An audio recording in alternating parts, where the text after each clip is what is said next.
Hey everybody, Andy Nichols here from Two Legs, back at it again with a very special episode with a good friend of the show, and that is Mr. Jeff Hot Take Slate. Welcome back, sir. Good to see you, Andy. How are you? Good to be back here again. And you've got a special show coming up, just in 2 days' time at the Cafe Wha, celebrating Bob Dylan going electric. 60 years on. Wow.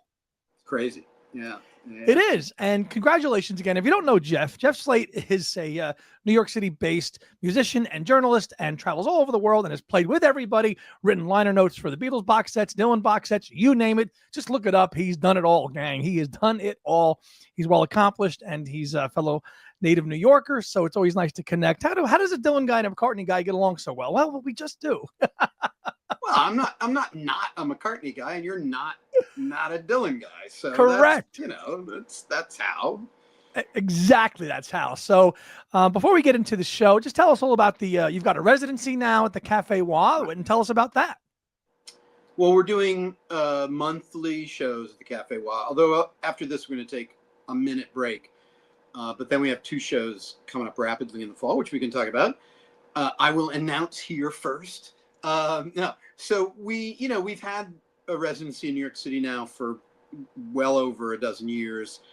And Cafe Wha seemed like, we were looking around for a new place to do it and something that was more suited to sort of rock and roll shows. And I like it. It's an earlier show. It's in the heart of Greenwich Village. It's got, obviously a lot of lore attached to it, but it's a really nice space. The staff there are great. And the people I work with on the administrative end are just amazing. They just treat us incredibly well. So it was kind of a no-brainer. But, a lot of it has to do with the fact that it's got a really storied history. It's kind of nice to be attached to that. And they're really making an effort to be part of the current cultural firmament of Greenwich Village as opposed to just sort of the past. Which diving is cool, back into the past. But yeah, keeping it current, yeah. Yeah, and I think, we want to be part of that, and that was part of the reason they approached us, and it's really nice. So we started in May. Yeah. Yeah, that's right. You were there. The Wilburys, awesome. Weekend Wilbury show, which was really fun. And then we did in June, we did a Petty show. It was the anniversary of Refugee, so that was pretty fun. 45 years of Refugee, which is nuts. And then, and so this is the third month. And it was, again, a real no-brainer as to what to do, because this week we have, it's obviously the anniversary of Bob Dylan going electric in Newport in 1965, but we're also heading out to his part of the world in Minnesota at the end of the week to play out there. So to do 2 shows out there in the Midwest. So, it just kind of seemed to be a good theme to be playing to. We'll play a little bit more original music out at those shows, but we will also lean on the kind of Dylan aspect of it too. So, it'll be fun. And it felt like, 2 birds with one stone, and the band will be well oiled by that time. Absolutely. And it's Jeff Slate and friends. So is this your normal band, or is it just other people coming on and guesting with you, or? No. For this one in particular, just be the regular band. We're going to have, which you've seen several times now. And then we're going to have, I think the only guest we have on Wednesday night is Jake Thistle, who's the singer-songwriter from New Jersey, who's guested with us many, many times since he was apparently 13 years old, although he lied about his age. So he's going to do, we'll duet on a couple of songs, and I'm trying to remember. Well, we usually do Tweeter and the Monkey Man, which has a New Jersey. Fantastic. Of New Jersey, you got to play that one. Yeah. It's long, but it's a great song, and it's hard not to do. And it's a really fun song to play. So that's good. And he's a great addition, and that's sort of it for Cafe Wha. But Cafe Wha it's a pretty tight situation because it's an earlier show and we get out of there earlier, and we're used to doing at our old residency, we would do 2.5, 3.5 hour shows, very loose. It's very kind of, sometimes we do 1 long set, sometimes 2 sets, sometimes, this is a much more buttoned up, tight. It's like if your showtime is whatever it is, 6:30 or whatever. It's like you're on stage at 6:31, and I like that. It's something nice because then people can do. You can certainly get food there, but you can do other things in the village afterward. And I think that's a real benefit. Yeah, the beauty of the early start time was really appealing when we went to the Wilbury show. It was like, okay, show's over. We can actually, it's not 11 o'clock. We're not going to have to go to sleep now. I really love that. And that gets to be, it's like when you do a local residency in particular, and, a lot of people had complained because we usually weren't starting till 9, which if the old venue was always after 9. The shows could be 11, 11:30, 12, 12:30, people have to get home. People have stuff to do the next day, whatever. They were usually on the weekends, but still, people have lives. So there was that, but also from a musician's aspect, if you're on the road, you don't care what time you're done, really, because that's what you're there. That's but when your you're job. Close to home and you're commuting back home, it's very appealing to be home and eating dinner at not at 1 a.m.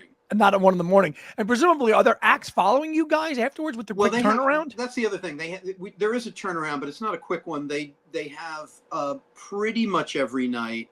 I think Wednesday through Sunday, or Wednesday through Saturday. I'm not sure. The Cafe Wha house band, who are world known, and they do cruises and all this other stuff, and they do just like greatest hits of classic rock and soul and whatever. And they're amazing. I know some of the guys in the band. So they're a big draw for, the sort of tourist crowd. They have a lot of the concierges around town or whatever point people there because it's got, again, it's got the history and all that other stuff. And it's right, as in the heart of the village. So it's a nice venue. It's a nice venue. And for the fans out there and the followers that don't really know, the Cafe Wha, can you explain has it been rebranded? Obviously, it's been been taken over. It's not what it was back in the 60s, right? Right. No. Well, it's the same space. Same space, but it's undergone some changes. Can you kind of go over that? Because some people might not know. Started in 1959 and by David Lee Roth's uncle, weirdly. And I think, Dylan played there in 61. Hendrix played there in 64, 65. All the people who sort of passed through the village in that period played there in, maybe the late 60s, early 70s. It changed hands a couple of times, but then it stayed fairly static. And I remember I played there a few times as a solo acoustic guy in the 80s, maybe the early 90s, and it was, it was a little down on its heels. It didn't smell very good. It was a little kind of funky down there. The booths were like, they were from 1961. I mean, they were like, it was, I think it was an old stable. So, it's a weird space, a basement space, whatever. And I certainly wouldn't have gotten the food back then. Anyway, so I believe it's a Bowery Presents space now. I'm not 100% sure about that, but it is it's run by a professional company, and they have amazing staff who do a bunch of the venues in the village, and it's actually the same people who do Bowery Electric, I guess. So anyway, and in the last, I guess, 5 years, they've sort of taken it over, renovated the space. Yeah. New stage, new backline, new lighting, new sound. And more recently, over the summer, all new booths, seating. It's really nice, and new kitchen, new food, the whole thing. So it's a really nice experience. I mean, when you came for the Wilbury show, they'd only finished about 2/3 of the seating. So they you had said that they were not really done yet. When we walked in, because there was crossed wires or something. When we walked in, there were a bunch of Russian guys constructing booths on half of the. But the amazing thing was, the staff is so good there. By door time, it looked like it had never happened. It was just amazing how good they are. So but now it's completed and it's all cleaned up. And I got to say, I noticed that the booths are new because they're new. I mean, they're nice to sit in and whatever, but the stage is completely new. Yeah. And it's noticeable. They have soundproofing for the drums, so it's not really loud because it's not a huge space. No, but it's a very intimate spot. I remember when we sat there, my mom was like, why is the glass around the drums? I said, Mom, you're going to get overpowered if they weren't there. It would be really loud if you were sitting right there, and I think that makes it, doable. It's only about, I think it's like 225, 250 space. So it looks full when you get, people in there. Oh. It's like the old, Lone Star Roadhouse. That's like, it's long ways, Right. Like, you're not thinking it's going to be this. It's going to a straight shot. Right. So it's a very cool space, and it sounds great, and it's a nice stage, and it's cool too because it's like I was talking to you during the show. You were right there, and I'm like, oh, there's Andy right there. I was like, oh, there's his dad. It's so great because it's intimate, and the sound was great. It wasn't overpowering. Like we could still like talk and stuff. It was fantastic. You had your guitarist walk out into the crowd and let them play with people. That was I didn't have anything to do with that, but yes, he did do that. That was very cool, and it's a great intimate venue. Let's talk about the Going Electric at Newport. Have you ever done a show like this before? Well, we've done a lot of Dylan shows. The Dylan show started in, I think, 2012, 13 maybe, where we came up with a show called Dylan Obscura, which we did at Joe's Pub and Cutting Room and a couple other places. And it was, we were playing Bob Dylan songs that either he'd never played live, never recorded, or hadn't played since his very, very early days. So it was really for diehards. And it was sort of dipping for me. I was new to playing cover songs. I'd never really played covers in my career. So it was easy to, the go-to is obviously, well, I'll do some Beatles, I'll do some Bob. So we did some Lennon shows and we did some Dylan shows. Right. Because I know that stuff so well anyway. And it was fun to do offbeat Dylan stuff. But then as we got doing it, started doing the birthday shows every year, you can't really do obscure. People want to hear the hits. Sure. I mean, we hadn't played, I don't think we played like a Rolling Stone for like 2 or 3 years. And people were like, okay, we kind of want to hear like a Rolling Stone. So, I get it. And, it's more fun as a musician to play the obscure stuff, but people want to hear the hits. So, so there have been many permutations over the years. We have never done a show. We usually do the Dylan shows in May. Sure. Because it's his birthday. There's shows out in Duluth. There's shows out in Tulsa, Duluth, where he was born and raised, in Hibbing. And out in Tulsa, where the Bob Dylan Center is and the Woody Guthrie Center is, and we played out there. And, just locally, that's people peg their shows to his birthday, and that's fine. This was Cafe Wha's idea, and they wanted to do another Dylan show. That the one you came to for his birthday was successful, and they wanted to do another one. I was like, sure. And they were like, well, is there any hook? And I said, well, there's a big hook. So, sure. 60th anniversary of Going Electric with the film. Oh, especially with the film, right? And all that. I just thought it was natural and it's easy. I mean, he only did 3 songs. Well, yeah, he only did 3, right? At Newport that year, so we can do those and plenty of others. So it'll be a good grab bag of Dylan things. But I was just working on the set list before we started, and there's some stuff we haven't played in many, many years. So it's going to be fun. Great. Without giving it away, will you do the acoustic stuff too that Bob closed the shows with in Newport, or no? I think they're on there. I'm looking because my computer's over there, but I can't see it. I think they're on there, but there's certainly songs he did acoustic at Newport over the years. Sure, and you can just include all them in this too. All that sure. Stuff. We're going to do a song written by Bob that George stole and did many times over the years, and that Bob never recorded. So that's one of a remnant of the Dylan Obscura. So okay. It might be on the recent Let It Roll box set. Okay. All right. Okay. We know what that is then. People can figure that out. Yeah, okay. They can. The $64,000 question: who's playing the role of Pete Seeger on Wednesday night at Cafe Wha? Yeah, well, whoever does is going to get it. What was it? Townsend said about Abby Hoffman, he'll get a kick in the balls and Oh, send yeah, off get off my Yeah. fucking stage.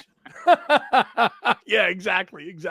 I tell you what, just kind of taking it in full circle right now. You've got all these kind of legends going out on their last tour. The Who are coming to town. Are you going to see them when they come to New York next month? Yeah, I have a long history with the band and with Yeah. Pete in particular, and so I emailed a week or so ago, and I'm going to go to the Garden, and I think only the Garden. I never really know, because sometimes when Pete's in town, he'll say, we've got a plane and we're going to Mansfield. Do you want to go? And I certainly don't say no, but I'm happy to see him one last time, and I think it's time. It's a shame all this stuff with Zach. Yeah, that's and I think also for second, third generation fans who have gotten comfortable with Zach, even the first generation fans, he had really become a member of the band for most fans of the Who. So for him not to be there, it has become in many respects Roger's solo band with Pete on guitar. And I think there's a little, I have sort of mixed feelings about that, but look, they've stripped it down. It's just a band. It's not like the big orchestra and all that other stuff, which they played out, I think, and I think they knew that.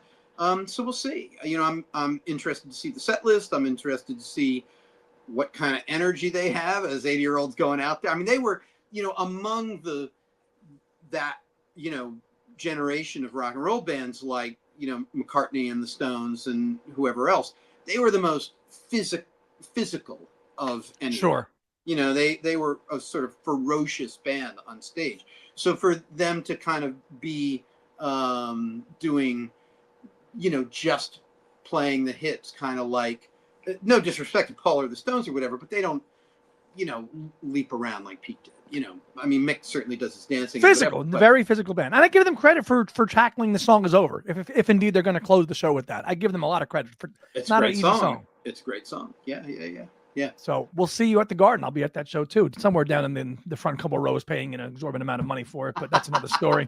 But I'll be there. That's the theme this summer. I'll tell you. Also touring is, of course, we know Paul McCartney this past week had crazy ticket prices as well. He's hitting Midwest cities just like yourself. And I scored a ticket to the Tulsa show. So I want to kind of go to the Bob Dylan Center because I've never been there. Oh, well, we'll talk before you go because I'll hook you up with those people. They're great people. I want to see all that. We should do an episode when you get back. Absolutely. Would love to. We actually want to, and we want to actually have you on and do we want to do a Bob and George episode too. On here too with you. And you're the guy. We were going to do that. Just get Jeff on. Let's get him on there for that. So a lot of touring. And when is the Tulsa show that Paul's doing?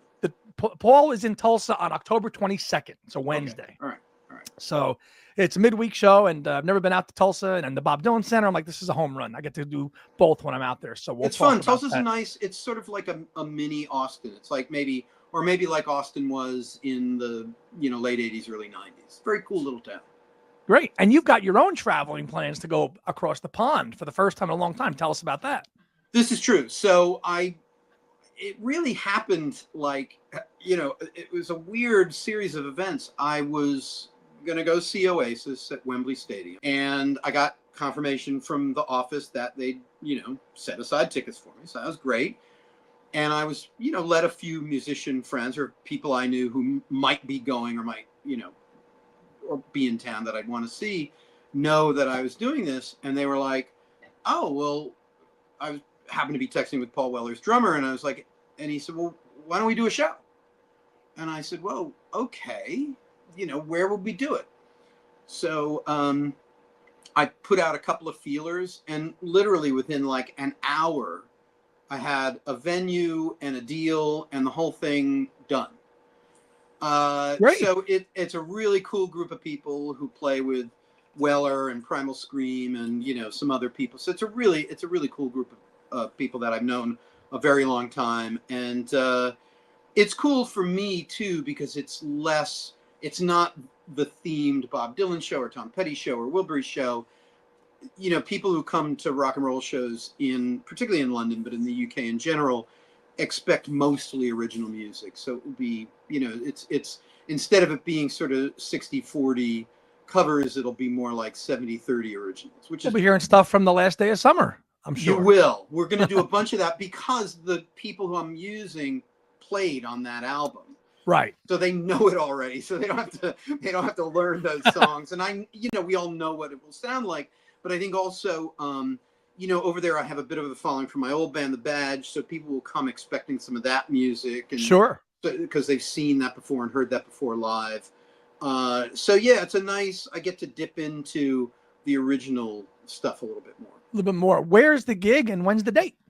It is on Thursday, July 31st at the Spice of Life, which is right in the heart of Soho in London. It's a great space and a great venue.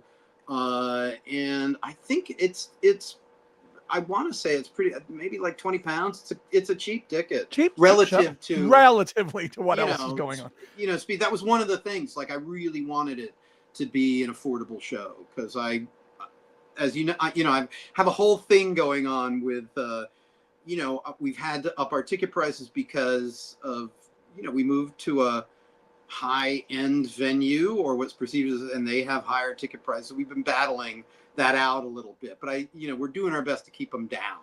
But great. So you're going over there soon, like in about 10 days time. Wow. Yeah, well, I'm seeing Oasis on the 30th, so we're doing the Midwest. I have a day back next Monday, and then that night I leave for the UK, and then I'll have a day off to recalibrate, and then Oasis, and then my show, and then maybe go to Oasis again before I come back.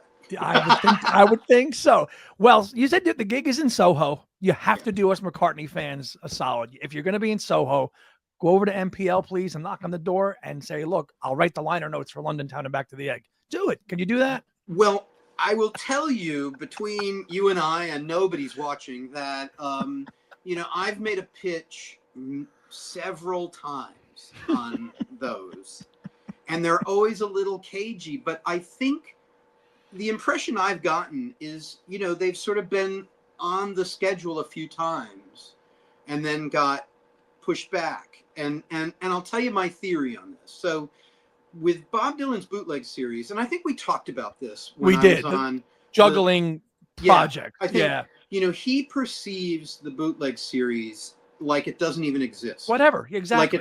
Like it's a parallel universe that he doesn't have to acknowledge, and it's run by management in the record company, and he doesn't even have to acknowledge that it's going on.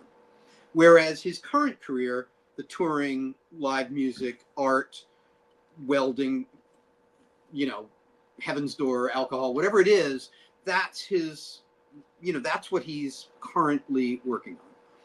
I think the difference for Paul is, and understandably so, he's doing it differently. Like, these are very specific records that he's expanding on.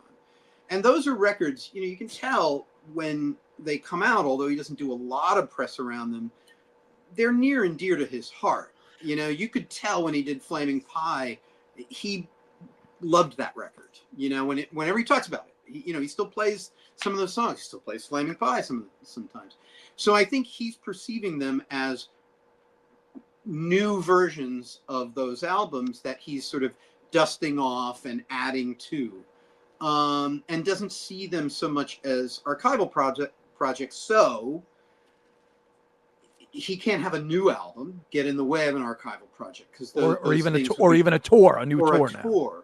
So I could be wrong about that. That's my perception in reading between the lines and the emails and conversations I've had. But look, what do I know? I have asked about either or both of those, because I really a dozen times. I really feel like you're our Obi-Wan Kenobi here, and we're going, help us, Jeff Slate.